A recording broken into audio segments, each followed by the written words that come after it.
Happy signing day week, everybody. Hopefully, you guys are ready for a what could be a busy couple days and the early national signing day on Wednesday, just a couple days out. And hopefully, you guys are ready for Christmas because it ain't far behind either. Anyways, big news Monday morning, or news, if you will. The Ducks did get on the commitment train, landing running back Jay Harris out of Northwestern Missouri State. Obviously not a big name. That's not Walter Nolan. That's not Dante Moore. I know those are the guys that everybody's, you know, pretty excited about, and for good reason. But Jay Harris is a really good looking running back. That 6 foot two ish, 215, 220 pounds. A really productive back. He's not just a banger. He does have that wiggle to his game. So I think this is another great addition for Carlos Lachlan and for Dan Lanning and the staff, just getting another guy back there, because we've seen that the Ducks, don't mind feeding two or three hands during a game, and trying to figure out who the hot hand is. Bucky Irving's gone to the NFL, and that leaves a lot of production to fill. And of course, Noah Whittington's great. Jordan James is great. Jaden Lamar was out there too. But I think there's a spot for Jay Harris. This is a great pickup for Oregon, and you should be excited. The Ducks are trending okay for Kobe Savage. He's a safety out of Kansas State. That's a guy that they really want. The Ducks are in need of safeties. That's probably the top priority right now, in terms of what they need, and production and immediate impact guys. They've had their sights set on Kobe Savage, who also visited Washington. I believe, based on the latest chatter, that we probably see some movement there with Savage very shortly. Okay, so obviously, I don't know when you're watching this video, but it might have already happened. But I think it'll happen soon with Kobe Savage. That'd be a great pickup.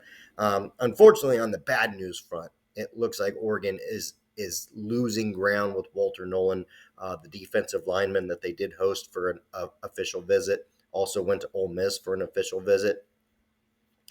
I don't know what Lane Kiffin's doing, but he is killing it right now. Juice Wells, Walter Nolan, trending his direction. Some other guys. Ole Miss has been on a heater, and I do think right now that I think they're the team to beat for Nolan, which is a great player. You want him on your team, but is almost somewhat of a luxury for Oregon.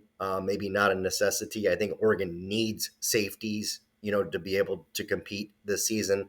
Walter Nolan would certainly help Oregon, but I think is almost a luxury. So take that how you want. It'd be great if Oregon could land him, but they'll be okay if Nolan was to go to Ole Miss.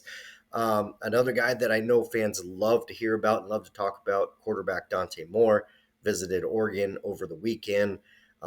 Just hasn't been a lot out there about Moore. I mean, he was really quiet in his recruitment last year as a high school prep. Obviously, doing the same thing as a transfer from UCLA. I continue to hear good things about Oregon. I don't want to say the Ducks are the team to beat, but I really think that Oregon is in a good position, and we'll see what he does. I haven't heard anything about an immediate decision. Maybe he could take his time. He's a different guy, and he doesn't love the social media, and he's not after a lot of attention. So, he's just one of those guys that's pretty private, and that was the case a year ago at this time as well. As I said, signing day is just a couple days out, so stay locked in. We'll have daily updates on guys. There's going to be a lot of movement, almost by the hour, on things that are going to go Oregon's direction and away from Oregon. That's just the way it goes this time of year. Last note I'll touch on is Dakota Fields and Luke Moga are just a couple of examples. I believe Aaron Flowers, just going off my head, are a few guys that have already signed their intent to play at Oregon and are going to be practicing with Oregon leading up to the Fiesta Bowl.